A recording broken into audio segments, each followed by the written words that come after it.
నమస్కారం. Welcome to our YouTube channel అనగనగా ఓ కథ. మంచి కథలు వినడానికి మా ఛానల్ని తప్పకుండా సబ్స్క్రైబ్ చేయండి. అలాగే మీ ఫ్రెండ్స్ అండ్ ఫ్యామిలీకి షేర్ చేయండి. ఇవాల్టి మన చందమామ కథ పేరు వీరాగ్రేసరుడు. ధరణికోటలో ఒక మహాధనికుడైన క్షత్రియుడు ఉండేవాడు. ఆయనకు ఒక చక్కని కుమార్తె ఉండేది. ఆమె పేరు మాలిని. మాలిని చాలా అందగత్తె మాత్రమే కాకుండా అంతులేని ఆస్తికి వారసురాలు కూడా అవడంతో ఆమెను పెళ్లాడడానికి అనేక మంది యువకులు విశ్వ ప్రయత్నాలు చేశారు. కానీ వారి ప్రయత్నాలు ఏవీ ఫలించలేదు. ఎందుకంటే శూరవర్మ తన కుమార్తెను మహావీరుడికి తప్ప ఇవ్వనని పట్టుపట్టాడు. ఆ నగరంలోనే ఒక క్షత్రియ యువకుడు ఉండేవాడు. మాలినిలాగే ఆ యువకుడు కూడా చాలా అందగాడు. అతని పేరు కీర్తిసింహుడు. అతని తాత ముత్తాతలు రాజ్యాలేలిన వాళ్లే, కానీ అతను పేదవాడు. ఆస్తంతా పోయి ఒక తెల్ల గుర్రము, ఒక ఖడ్గముతో మిగిలాడు. అతనికి ఎవ్వరూ లేరు. అందుచేత రాజుగారి సైన్యంలో చేరి పొట్టపోసుకుంటున్నాడు. ఒకనాడు కీర్తిసింహుడు చాలా దూరం ప్రయాణం చేసి వస్తూ నగరం వెలుపల ఉన్న శూరవర్మ భవనం చూసి తన గుర్రాన్ని ఆపాడు. ఎండలో రావడం వల్ల అతనికి చాలా దాహంగా ఉన్నది. ఆ భవనంలో తనకు తన గుర్రానికి నీరు దొరుకుతుందేమోనని ఆశపడి లోపలి ఆవరణలోకి ప్రవేశించాడు. భవనం ముందర అందమైన చెట్లు, పూల మొక్కలు ఉన్న ఉద్యానవనం ఉన్నది. చెట్ల మధ్య ఒక తామర కొలను ఉన్నది. ఆ కొలను గట్టు మీద మాలిని కూర్చుంది. ఆమె తల ఎత్తి కీర్తిసింహుడికేసి చూసి, "ఎవరు మీరు? ఏం కావాలి?" అని అడిగింది. మాలిని అందం చూసి కీర్తిసింహుడు విస్మయం చెందాడు. నిజానికి అతని అందం చూసి మాలిని కూడా ఆశ్చర్యపడింది. "చాలా దూరం నుంచి ఎండలో ప్రయాణం చేసి వస్తున్నాను. నేను నా గుర్రము దప్పిక కొని ఉన్నాము. మాకు కాస్త నీరిప్పించగలరా?" అన్నాడు కీర్తిసింహుడు. మాలిని చప్పట్లు చరిచి సేవకుడిని పిలిచింది. "వీరికి తాగడానికి నీరు తీసుకురా. తరువాత వీరి గుర్రాన్ని తీసుకుపోయి నీరు తాగించు" అన్నది మాలిని. సేవకుడు వెళ్ళి నీరు తెచ్చి కీర్తిసింహుడికిచ్చాడు. తరువాత గుర్రాన్ని తీసుకుపోయాడు.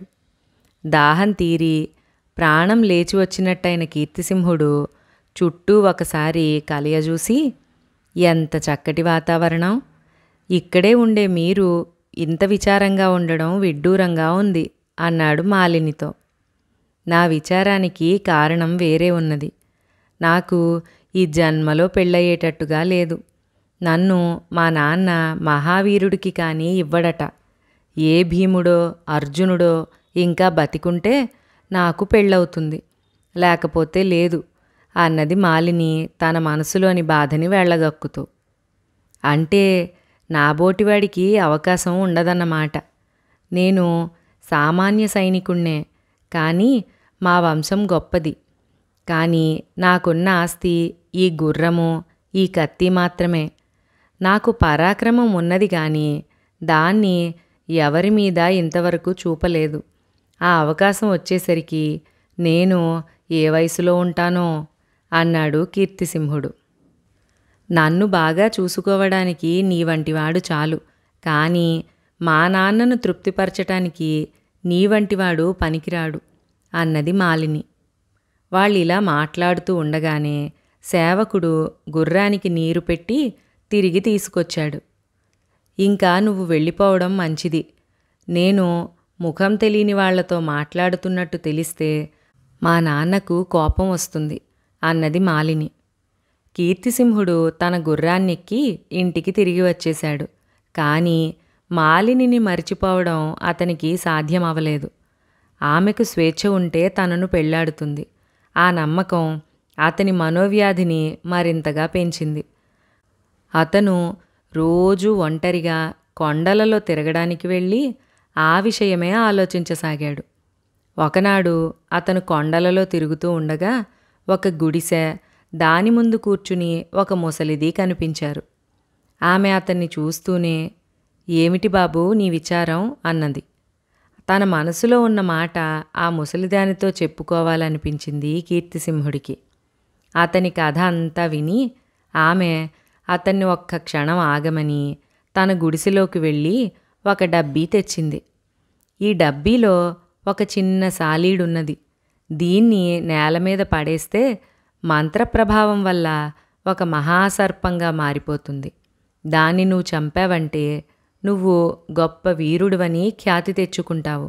దీని సహాయంతో నీ కోరిక నెరవేరుతుందేమో ప్రయత్నించు అంటూ ఆ డబ్బీని కీర్తిసింహుడికి ఇచ్చింది. మర్నాడు కీర్తిసింహుడు ఆ డబ్బీని తన దుస్తులలో దాచుకుని శూరవర్మ ఇంటికి వెళ్ళాడు. శూరవర్మ అతన్ని లోపలికి రానిచ్చి, ఏం పని మీదొచ్చావు అని అడిగాడు.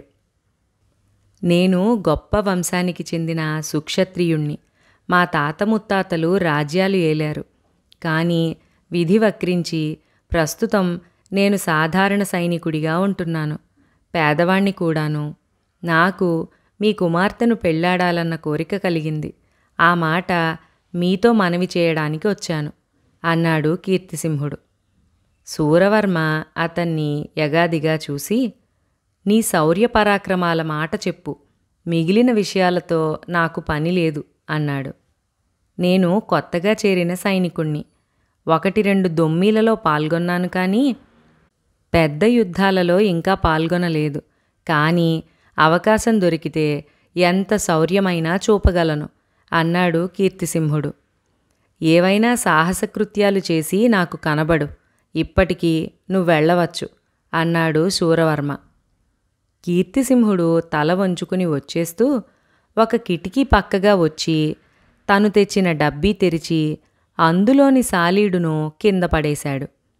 మరుక్షణమే బయట నుంచి పెద్ద కలకలము, హాహాకారాలు వినవచ్చాయి. అందరూ పరిగెత్తుకుంటూ బయటికి వెళ్ళారు. శూరవర్మ కూడా వెళ్ళాడు. బయట ఒక మహాసర్పం బుసలు కొడుతూ భీభత్సం చేస్తున్నది. చూస్తారేమిట్రా, దాన్ని చంపండి అని శూరవర్మ కేకలు పెట్టాడు. కానీ ఎవ్వరూ కదలలేదు. ఆ సర్పానికి వీలున్నంత దూరంగా పారిపోయారు. దాన్ని చంపటం ఎవరితరం బాబూ, అది మామూలు పామా, మహాసర్పం అన్నారు వాళ్ళు. ఉండండి, దాని సంగతి నేను చూస్తాను అని శూరవర్మతో కీర్తిసింహుడు చెప్పి కత్తి దూసి మహాసర్పాన్ని సమీపించాడు. అది అతన్ని తోకతో విసురుగా కొట్టడానికి ప్రయత్నించింది. కీర్తిసింహుడు పక్కకి దూకి దాని తోకను తన కత్తితో నరకడానికి ప్రయత్నించాడు. కానీ పాము ఆ కత్తివేటును తప్పించుకున్నది. ఆ మహాసర్పానికి కీర్తిసింహుడికి చాలాసేపు తీవ్రమైన ఘర్షణ జరిగింది. ఆ సర్పం తన తోకతో కొట్టడానికి, శరీరంతో చుట్టడానికి, నోటితో పట్టడానికి చేసిన ప్రయత్నాలన్నిటి నుంచి కీర్తిసింహుడు అతి లాఘవంగా తప్పించుకున్నాడు. అతని కత్తి దెబ్బలను పాము కూడా చాలాసేపు తప్పించుకున్నది.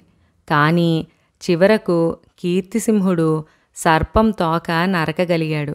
ఆ తరువాత సర్పాన్ని బలహీనపరచి దాని తలను తన కత్తితో చితక పొడవడం సాధ్యమయ్యింది. ఈ భయంకరమైన యుద్ధాన్ని చూస్తున్న వారందరికీ ముచ్చెమటలు పోశాయి. శూరవర్మ ముఖాన ఆనందం తాండవించింది. ఆయన కీర్తిసింహుణ్ణి సమీపించి భుజం తట్టి, భేష్, నువ్వు నిజంగా వీరాగ్రేసరుడివి అని తన సేవకులకేసి తిరిగి, ఇతన్ని తీసుకుపోయి చక్కగా తలంటి స్నానం చేయించి కొత్త బట్టలు కట్టబెట్టండి, వెళ్ళి పురోహితుణ్ణి పిలుచుకురండి అని ఆజ్ఞలు జారీ చేశాడు. తరువాత కీర్తిసింహుడికి మాలినికి అత్యంత వైభవంగా వివాహం జరిగింది. తరువాత కొద్ది రోజులకు కీర్తిసింహుడు ఒక సంచి, ఒక చిన్న డబ్బీ తీసుకుని కొండలలో కాపురం ఉన్న ముసలిదాని దగ్గరకు వెళ్ళి, ఇదిగో నీ బహుమానం, ఇది నీ డబ్బీ అని ఇచ్చాడు. ముసలిది సంచి విప్పి అందులో ఉన్న బంగారం చూసుకున్నది. డబ్బీ మూత తీసి అందులో ఉన్న సాలీడు పురుగును చూసుకున్నది. 1000 ఏళ్ళు వర్ధిల్లు నాయనా అని కీర్తిసింహుణ్ణి మనసారా ఆశీర్వదించింది. మరొక చక్కటి కథలో మళ్ళీ కలుసుకుందాం. అంతవరకు సెలవు. మొదటిసారి మన ఛానల్ని ఎవరైనా చూస్తున్నట్లయితే మంచి కథలు వినడానికి మన ఛానల్ని తప్పకుండా సబ్స్క్రైబ్ చేయండి. అలాగే మీ ఫ్రెండ్స్ అండ్ ఫ్యామిలీకి షేర్ చేయండి.